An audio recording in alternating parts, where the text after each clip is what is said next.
أعوذ بالله من الشيطان الرجيم بسم الله الرحمن الرحيم الحمد لله رب العالمين وصلى الله على سيدنا ونبينا محمد وعلى آله الطاهرين لا سيما بقية الله في الأرض أرواحنا له الفداء وعجل الله تعالى في فرجه الشريف بسم الله الرحمن الرحيم وعناصر الأبرار ودعائم الأخيار.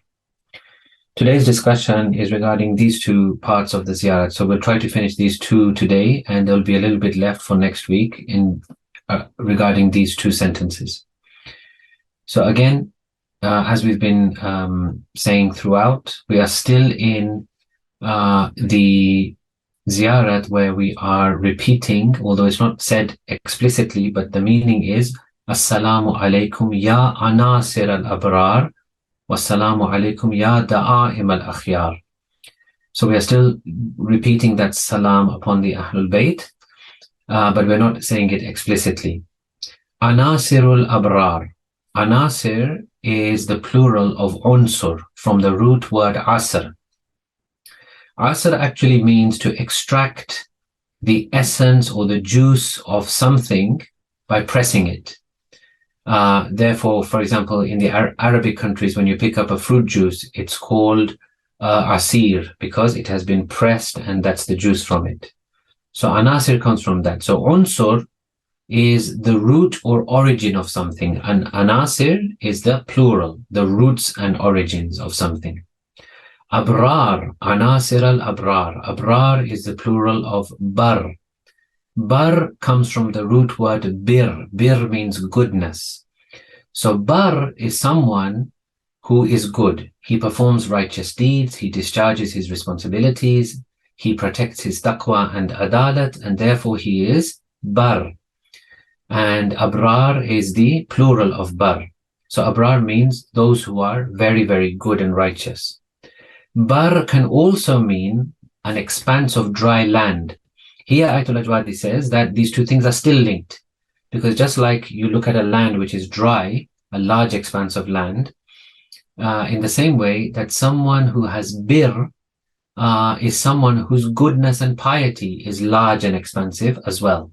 So it means very, very good people.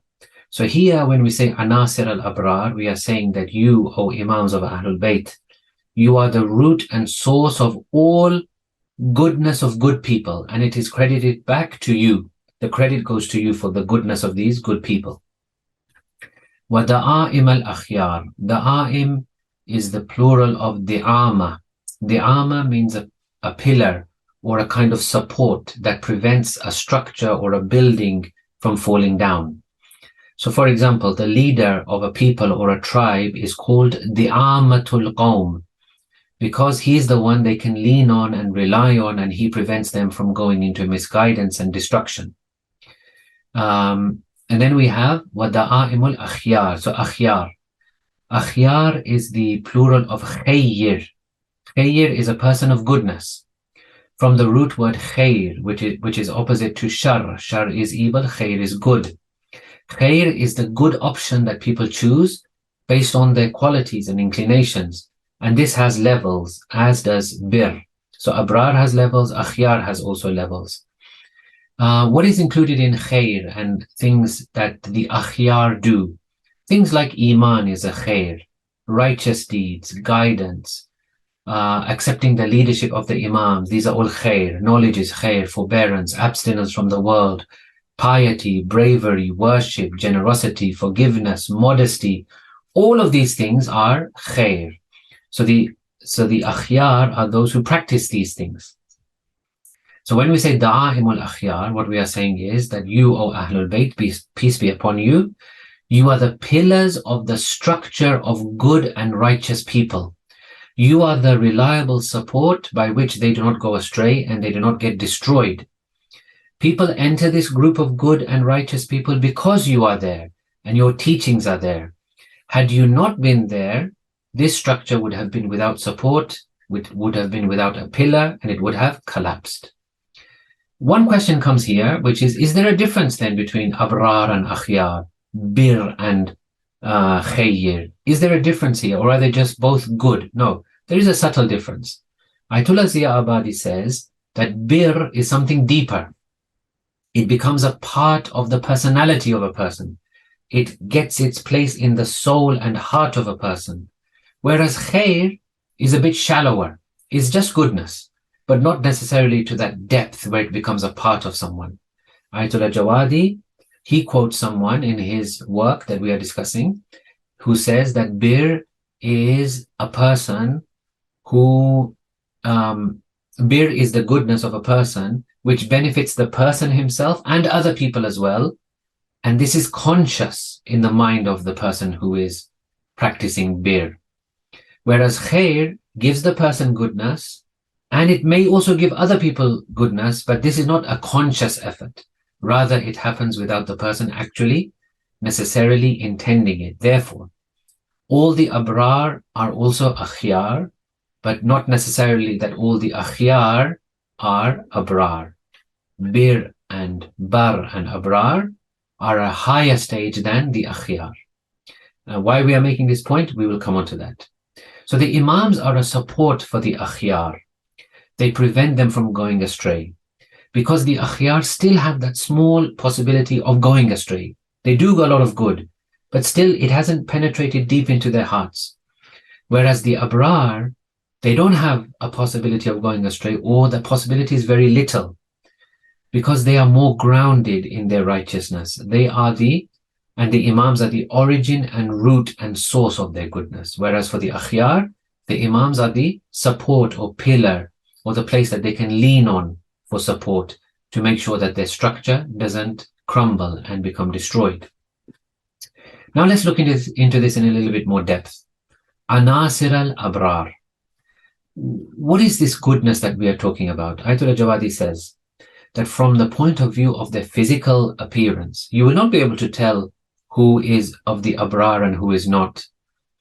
You will not be able to tell from their physical features necessarily. You cannot tell them apart from other people. Their goodness is in their spirits and their souls, because their souls have become so mixed with goodness that goodness has penetrated their spirits.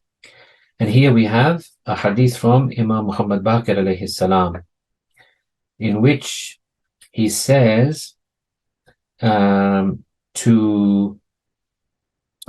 two Sunni scholars of the time, he says to his companion, he says, look, go to these two and tell them that you can go and search in the East and the West throughout the world.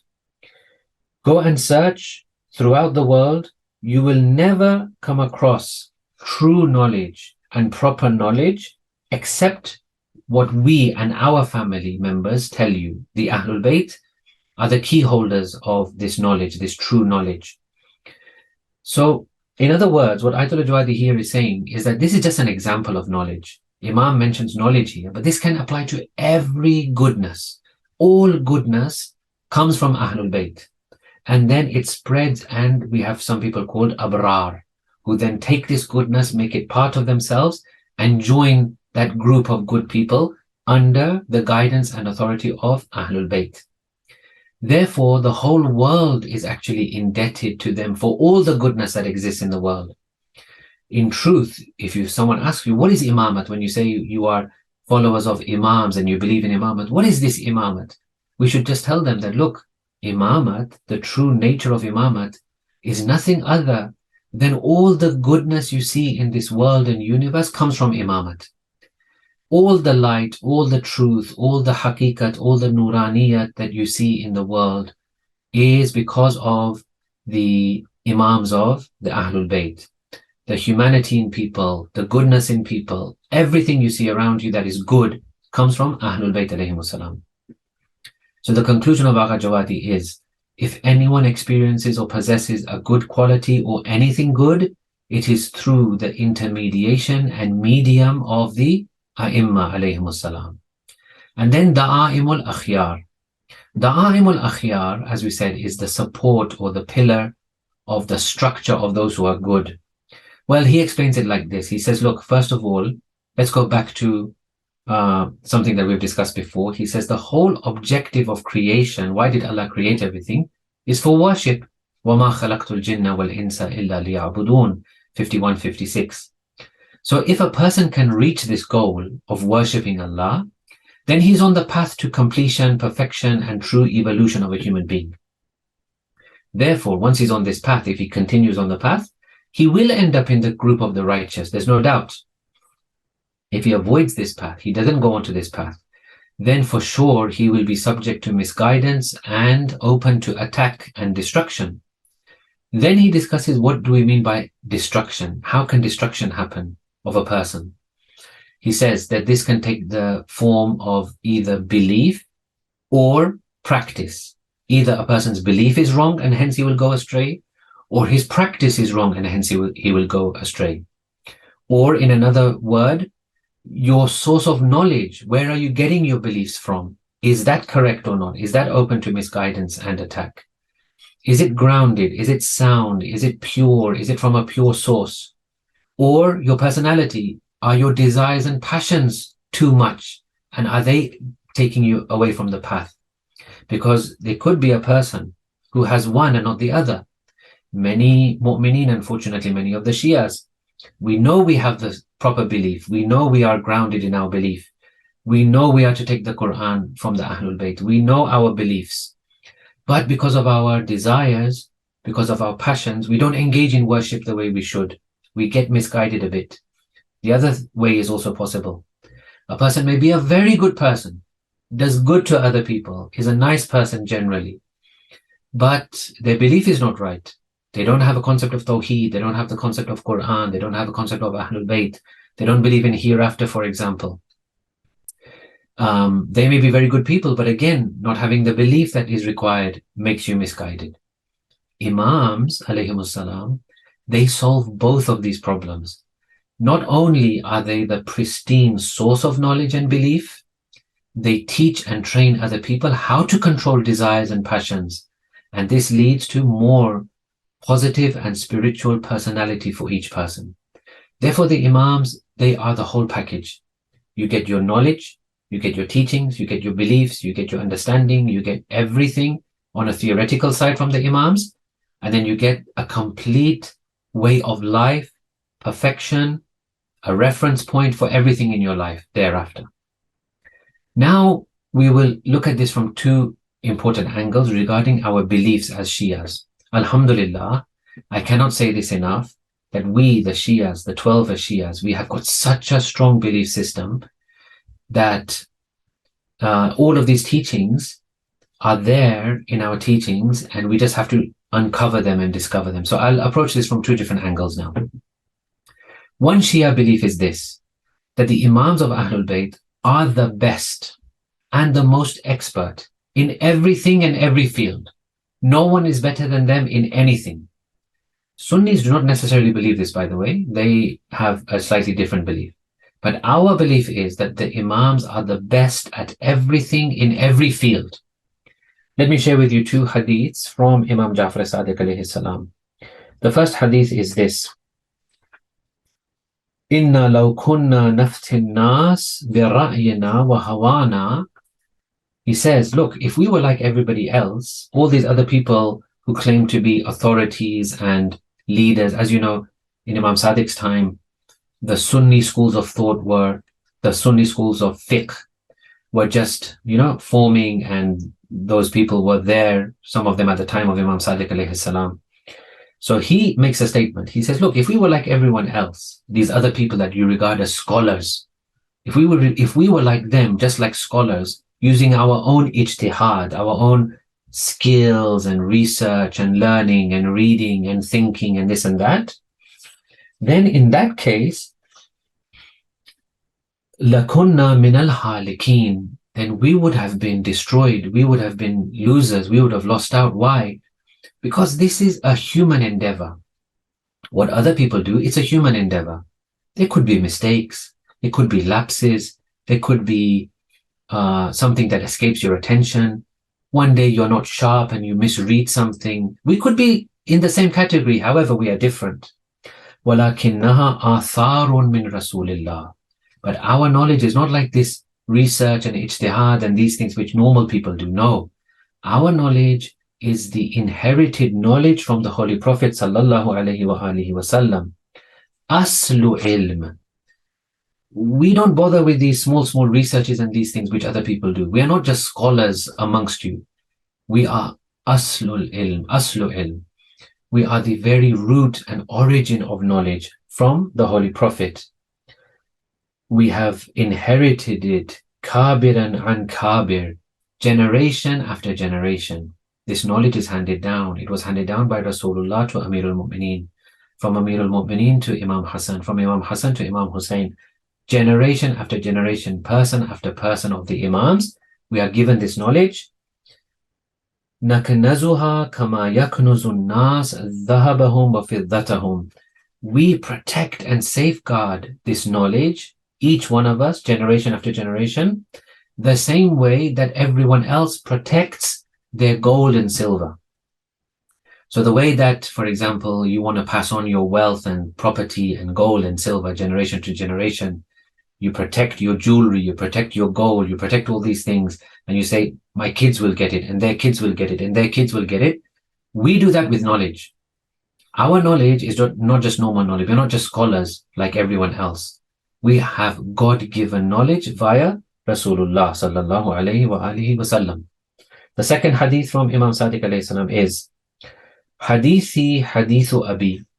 The hadith which I'm telling you is the same as the hadith of my father. Wa hadithu abi hadithu jaddi. The hadith of my father is the same as the hadith of my grandfather. Wa hadithu jaddi hadithul Hussein. The hadith of my grandfather is the same as the hadith of Imam Hussein alayhi salam. Wa hadithul Hussein hadithul Hasan. Hadith of Imam Hussein is the same as the hadith of Imam Hassan. Wa hadithul Hasan hadithu Amir al-Mu'mineen. The hadith, whatever you heard from Imam Hassan, is no different to what you would hear from Amir al-Mu'mineen. It's the same. It comes from generation after generation. Alayhim as-salam. Wa hadithu Amir al-Mu'mineen.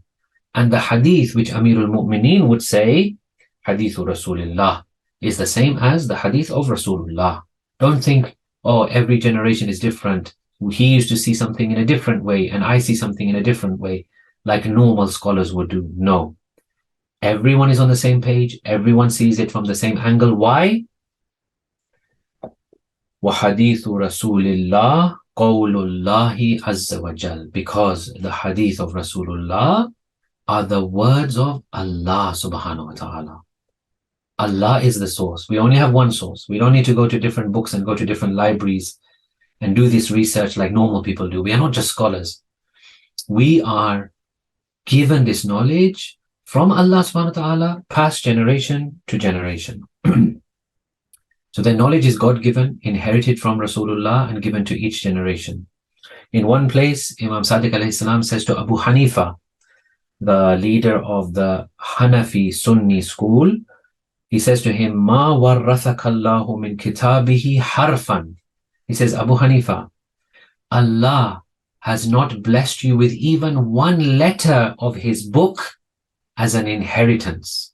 Whereas we, the Imams, our knowledge is inherited.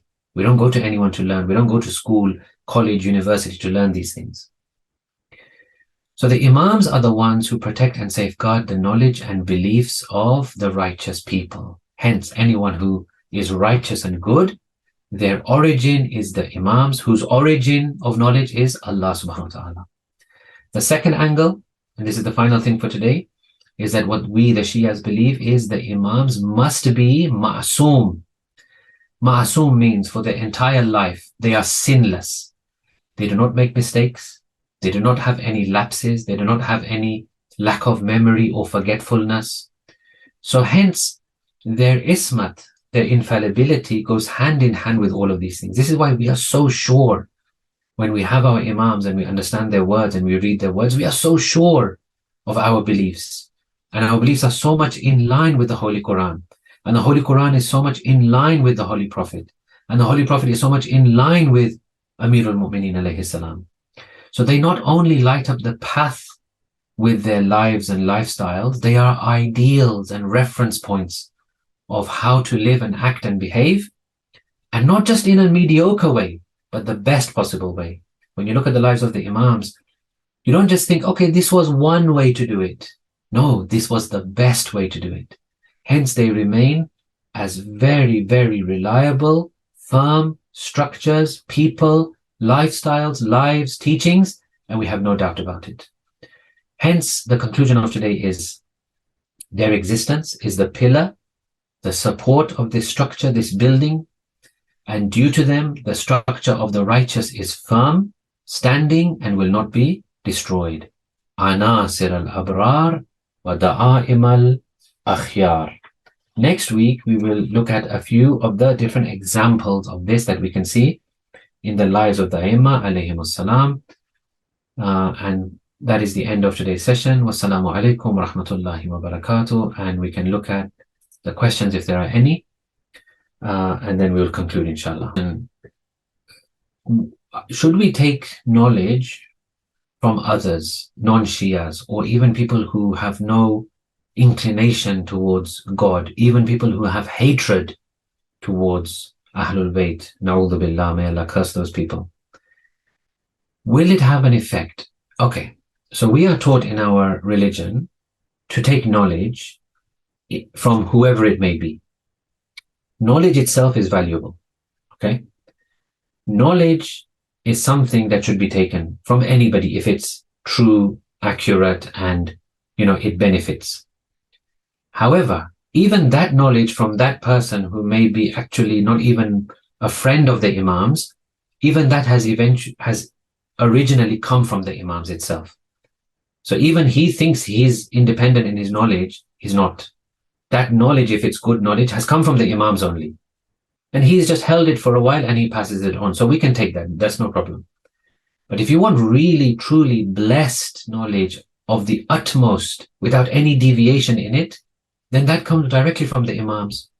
And obviously today we don't have our 12th Imam amongst us that we can refer to. So then the ulama are the holders of that knowledge and we should refer to the ulama. Inshallah, we will have a session next week on the next part on the same part of the Ziyarat, where we look at it into more depth, inshallah. Wassalamu alaikum wa rahmatullahi wa barakatuh.